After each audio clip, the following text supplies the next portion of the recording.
And welcome back to the Splatoon 2 North American Open September 2020. Jordan Kent alongside Ashley Esqueda and Charles 9 Whitehead. We already have one team that has punched their ticket to grand finals, and that is FT Win. Let's take a look at the rules here before we take one more glance at the bracket here. We've got our top four teams out of nearly 350 teams competing in a single elimination top four. It'll be best of five in our semifinals rounds. We've got some predetermined maps and stages, so you don't have to worry about hitting anything into your GPS coordinates here.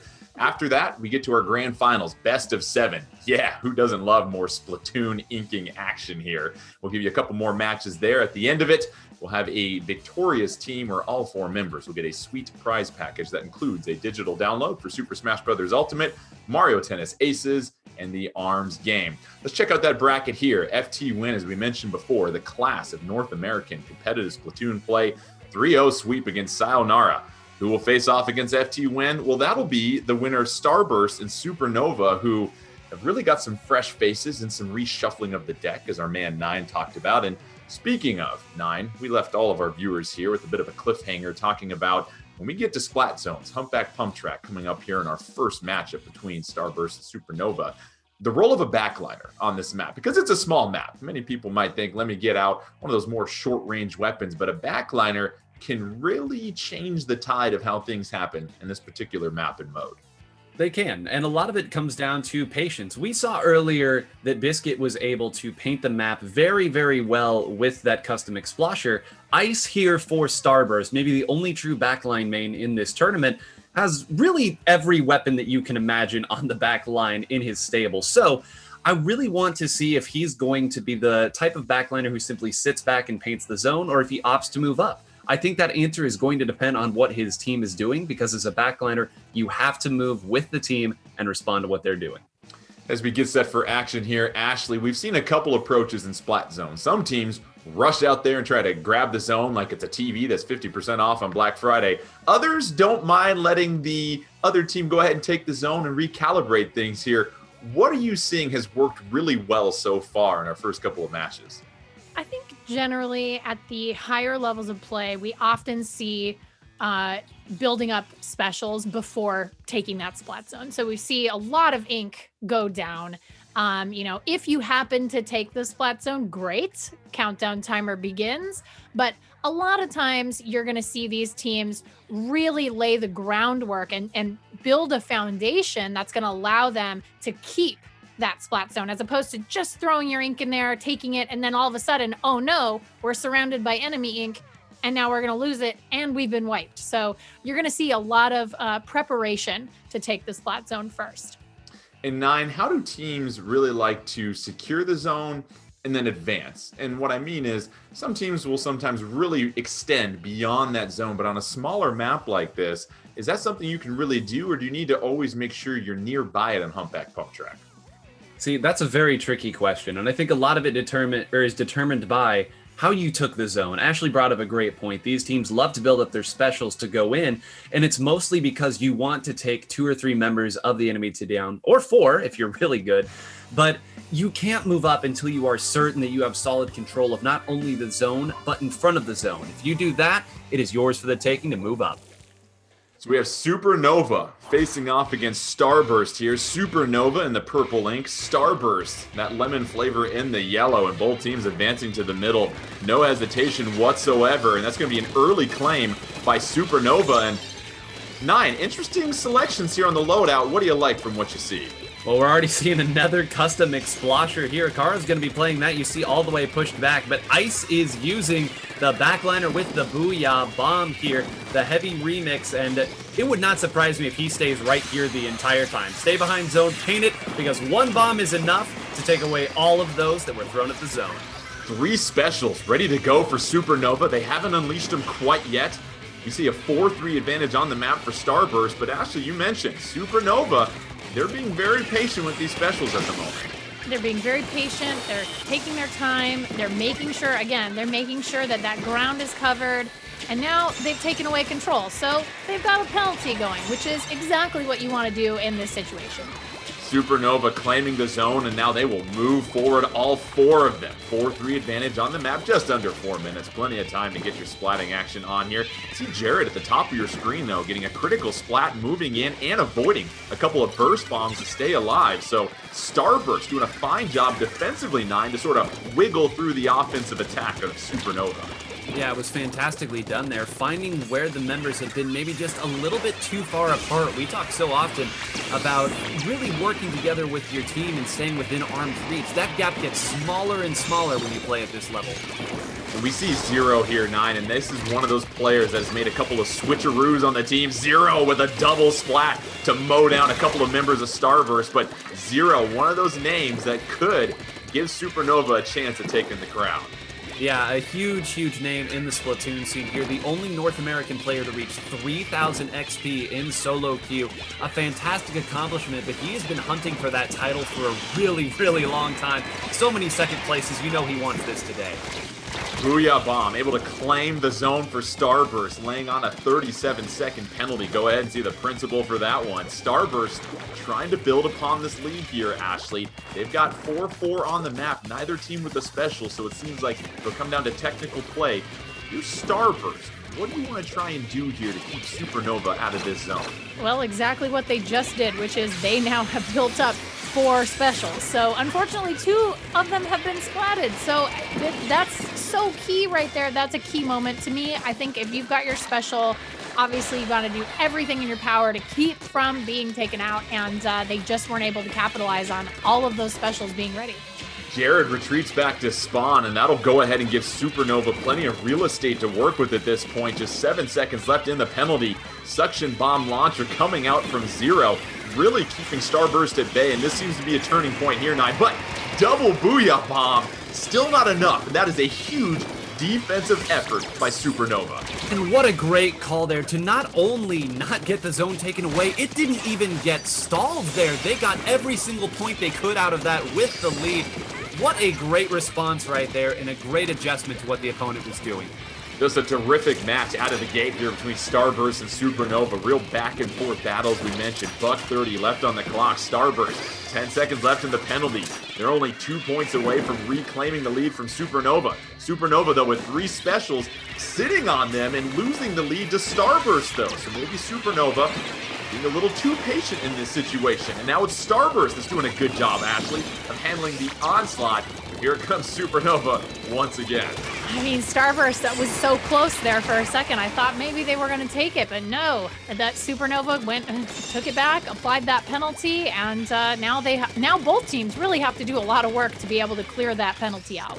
Starburst holding strong here, 9, and that was very impressive to not lose a lot of inklings and players here when all those specials were coming. Now it's just a matter of playing a little bit of defense. You've got 43 seconds left. Far from over, though. Far from over. Look at how long Ice is sitting on this. He's going to sit on this until the very end because Booyah Bomb eats other bombs. There's not going to be any bombs that can get on zone. One last-ditch effort. Zero running into the zone, but another Booyah Bomb going to be enough to stall, and that will be it. Again, just a crazy scramble situation, and the way that Starburst was able to maneuver around there, knowing exactly how much time they needed. What a fantastic game 1 to start this series. It really was. And Ashley, we saw a moment there when Starburst was down 2 points. They were chewing away at their penalty. And Supernova, they were sitting on 3 specials, but chose to delay those specials until they lost the lead. To me, that really seemed like a turning point in this match. Yeah, I mean, it seems obvious, but you know, the hardest part of coordinating your specials is when you are respawning. You can't coordinate anything. You lose everything. You have that rollback on your special gauge, and you know it makes it tough. And it's just maybe they were waiting for that 4th special. Maybe they were trying to coordinate positioning, but it couldn't quite convert it. And that's so unfortunate. Also, I don't think I've ever, just as a side note, I don't think I've ever seen somebody hold a Booyah Bomb that long. We saw that from Ice towards the end, and 9, I believe it was Ice also that was holding down the zone. We saw the double Booyah Bombs come out from Starburst, and it was just one of those examples in this match where both teams really did a fine job of backing up and retreating when they needed to. And listen, cars have the accelerator and the brake pedal. You got to use them both at the right time.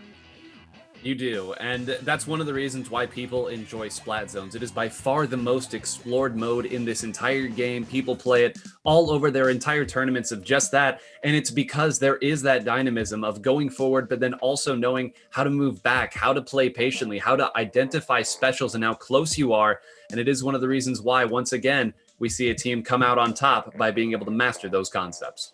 So now we'll get set for another matchup here. We've got some Rainmaker taking place on the Reef here. And last time we saw, Ashley, it was really, you can't make that mistake late in the game. Even though you have the lead, you really can't rest until you see both cats on screen letting everybody know who won the match. And when you look at the Reef, we mentioned the bridge, very important, but you look at the higher ground you can get near your spawn and how you really have to use that to your best defensive capabilities. Yeah, it gets more and more difficult as your opponent gets closer and closer to that goal because you've got the high ground. So I think this map in particular might be really good for Ice. I think he's going to be a key player here. With all of that range, it's going to come in very, very handy. And let's see if he can really kind of convert that into a wall of defense for his team.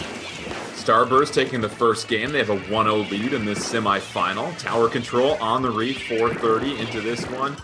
Plenty of specials on the map at this point, and now we see the use of Ice here with a bit of a different weapon choice here, Nine. Yep, he is going with a weapon. The main weapon is Stingray here, and it also happens to be attached to a special that is the custom Jet Squelcher here. This weapon builds up Stingray faster than any other in the game. And again, it wouldn't surprise me if Ice is going to be content to sit back on the defensive side and use the Stingray when necessary. Supernova, the first team to grab the Rainmaker. They take an teensy-weensy lead, just 9 points into this one, 91-0 at this point. 1-0 lead, as we mentioned, for Starburst. 4-3 on the map for Starburst. But here they come with their first initial push of this game here. Starburst being very patient, and we see that from high-level play, Ashley. The patience with the Rainmaker to make sure that you're surrounded by your other bodyguards as you make your advance. Yeah, I mean, you definitely, in these really high-end ranked modes, I mean, you're going to be very methodical, very cautious about when to push, when to pull back. Like you said earlier, it's about putting your foot on the gas and then applying the brake when needed. Jared getting splatted, but Starburst doing all the work they needed to do potentially. 27-91. That'll leave Supernova a lot of homework here to try and catch up. We see Juan at this point applying a little bit of pressure. An escape for Starburst back to spawn to get out of harm's way. Here comes Supernova trying to advance, but there's that Stingray 9, and no matter where you're at, it will find you. It will, and you cannot stress enough how even if it doesn't get the Rainmaker, the slowdown that happens there when you are stuck with that Stingray and forced to maneuver and try to dodge, it knocks everything out of whack. Splatoon is a game of timing. If you can change that, it becomes that much more difficult to make any progress. Yeah, that Stingray will find you like a parent after curfew. 4-3 on the map, Starburst with the advantage. You got one special ready to go for Supernova. They are still trailing by a mighty margin as we get under the 2:30 mark left in this one. Rainmaker on top of the bridge. Anthony has no thoughts about playing passive, wants to advance here, waiting for a little bit of a lead blocker, and Jared moves aside, avoids a couple of bombs. Anthony trying to get up the ramp, but gets denied by Supernova. And here's a chance here, 9. 4-2, Supernova with a 2 inkling advantage. They've got a pretty good chance, but something we haven't really talked about, they're using 2 NZAP 85s, which means they're running double ink armor. They are trying to equip their teammates with the support necessary to move in. And you see right there, it almost worked. If Zero had gotten to that Stingray, they might have gotten it in time, but what a resilient effort to try to make that push. And Ice holding the Stingray, if that had gone off any earlier, they might have lost the lead. Terrific display of defensive proficiency, and Starburst actually doing all that they need to do, rallying everybody up at that last moment, not giving up that critical mistake that loses you the lead late in the match. Indeed, but Zero's back here. Look at this. He snuck up from behind. He snuck up from behind. Zero putting in work. You saw the double splat and the assist. So Zero trying to keep Supernova into this one. Supernova has a chance to capture the lead, but no, that uninkable ramp has proved to be too much to overcome for Supernova twice again. And Starburst holding on tight. Supernova retreating. They're going to recalibrate, look at their notes, and try and make another push here. And 9, your mouth is agape as you look at the fact that Supernova almost had a chance there. They did. Zero did so much there. Going for that huge flank. That is not easy to do at this level. Identify when the time for the flank is. But I think that they got just a little bit too overeager to push that up and get those points. I think there was a chance to jump somebody else in and to move up, but in the split second, it's so hard to make that call. Do you think they were trying to beat the respawn timer? It feels like that was what was happening there. They thought maybe they could beat it and just edge out that 27 remaining. They thought maybe they could get to 26. And that's why it's such a difficult call, right? In the heat of the moment, who can say for certain? We have the hindsight is 2020, but man, what incredible defense again. Gran able to get the one-on-one Splat, trying to make their way around. You see the Rainmaker up for grabs in the middle. Starburst with a 5-point lead, 10 seconds left though. Both teams going to try and scramble here. Supernova had couple of pushes. They've got 4 players on the map. 4-4, but there comes the Stingray, ending the match, and Starburst will take a 2-0 lead. And 9, you mentioned it. That was most likely the MVP weapon in this one, really being the backbone of the Starburst defense against Supernova. Yeah, I mean, we've called it the GG Ray for many years for that exact reason. You can take a look right there, 5 Stingrays from Ice, and every single one of them came out in response to the opponent. If we look back to the World Championship, guys, it was Ice's Stingrays there too that seemed to come out every time that they were needed. He understands the flow of the game. He understands when it is most effective to use it. And because of that, even though there was tremendous pressure that came out of Supernova, they held true. Yeah, Ashley, bend, don't break. We saw Supernova try to get up that ramp twice, but Starburst doing just enough in both of those occasions to hang on to their lead and close out this second game.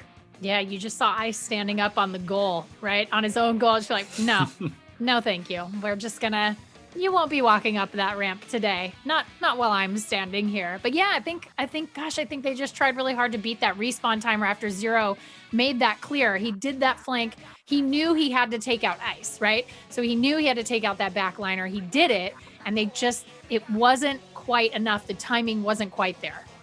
And 9, we talk about not making mistakes defensively, but on offense, when you have your push, you have to be so careful, so precise in a situation like that, because when you have an obstacle like the ramp that slows you down so much, that eats up precious seconds of your advance. It does. And to make matters worse, they don't really have a lot of great specials for mitigating that. Of course, we've seen what Stingray can do on defense. On offense, that can clear from no matter where you are. We've seen what Inkjets were able to do on that map. Both Bagel and Biscuit were able to start huge pushes with it as well. They had double Ink Armor, a Bomb Rush, and a Baller. None of those are going to make great progress if the opponent set past that ramp. Yeah, it'll be curious to see what changes they make, because we have Tower Control and Anchovy Games coming up next. And last time we saw a game on this here, Ashley, it really came down to navigating that third checkpoint. Rarely does it come down to that, but that third checkpoint, all the action is just so heated because it's right by the opposition spawn. Right by spawn. I mean, it's the time that you have to capitalize on mistakes is very small. The time you have to push the tower is very small. I mean, basically, you have to play perfectly. Once you start getting to that third checkpoint, it becomes a matter of unforced errors versus the other team's unforced errors. I mean, it's just, someone's going to slip up and you just hope it's not going to be your team. Arashi gets the Splat on the Booyah Bomb, but the Booyah Bomb able to be unleashed just in time to take out Arashi. 3-2 on the map. Supernova here, 9, with 3 specials ready to roll. And I think they were tired of getting pushed away by the range of the other team. Look at this. They've gone with a Kensa Splattershot Pro for extra range, and Zero has switched over to the Nautilus as well. I'm going to be frank, I didn't know this was a weapon that he could pilot at this level, but we talked about wanting to see an Inkjet. There you go, an Inkjet already putting pressure. Great analysis, Frank. I appreciate it. As we get to our second checkpoint here, Supernova trying to push their way through. Hey, you said I'm going to be frank. Charge, Booyah Bomb coming out once again from Jared. Starburst trying to hang on here. They're facing a huge onslaught, but a double Splat by Jared, and that's what you're looking for, Ashley, when you use a special on the defense. Definitely, and if you're in a position to where you feel like you can pick off a couple of people, obviously take that, and really they have done a great job of making sure that the opposite team there is not, they're just not capitalizing. They are not allowed. They put their what is it, tentacles? They put Tentacles, yes. down? Yeah, they put their tentacles down, and they said, no way. We see Juan being careful about approaching the fan. A lot of territory control now for Starburst, and that's one thing you always have to keep in mind in all these game modes is who's controlling the turf. It's still the basic fundamental of this game as Jared gets splatted. 3-3 on the map. We see Starburst trying to advance. They've yet to get to one checkpoint. And for Supernova, you really like the changes in their lineup here, 9, as far as their loadouts, giving them a lot more range, as you mentioned, and then giving them a chance to be a little bit more aggressive. They've got that. They've got a Booyah Bomb that they can throw at the tower. They've got a lot of... I do like the change here, but this is where it gets tricky. As you see, they've been pushed back, and one of them went down. If they can survive this Booyah Bomb and manage to slow down this tower, they should be in an okay position. But for a second there, things looked a little dicey. 4-3, Supernova doing a fine job of hanging on, being on the defensive to push Starburst back. 3-3, just under 2:30 left. No specials ready to go for either team. Jared once again in the middle, trying to avoid that suction bomb. Moves to the right, gonna try and beat the heat and hit the fan. Raises up here, throws a little bit of a burst bomb down to the other side. And here comes yet another Booyah Bomb. And here comes Jared as well, too, trying to unleash one. Both teams fighting for control of the tower. It's Starburst at this point, slowly making their way. And Ashley, Starburst, another chance for a push here. But they have finally got a 3-2 advantage, so here's that opportunity. This could be a good opportunity. I mean, Brand's right there. He's on the tower. This could be a great opportunity for them to really make a push. Shara hopping into the baller. How about that decision right there, 9, to hold your positioning? Yeah, I love it right there, understanding that if he goes down there with his baller, even if he explodes, he's not going to be able to do anything on top of that, trying to maintain his positioning. Jared now getting out-dueled by Arashi. That's huge. If Arashi had gone down there, they wouldn't have had anybody left to hold this spot. At least now Arashi's going to be around to bring up his armor, and that might be the turning point here on the defensive side. Such a good point. Arashi dancing in between the ink droplets there to get the Splat. Huge one-on-one victory as Supernova able to turn back the advance of Starburst. Tower's getting set to move back to the middle. 1 minute left. Starburst continues to hop on it, and actually a lot of aggression from Starburst. Yeah, they don't have the lead, but that tower is living on the side of Supernova. They're putting the pressure on. This is the time too. There's less than a minute left. They have got to start making pushes, and they are converting. These battles, these fights, they are converting. It's now 4-2 advantage. They're doing exactly what they need to do. Oh, here comes a Booyah Bomb to go ahead and clear the elevator as the tower continues to move. Supernova trying to hang on to that lead. Starburst trying to recapture it, but no, they're unable to.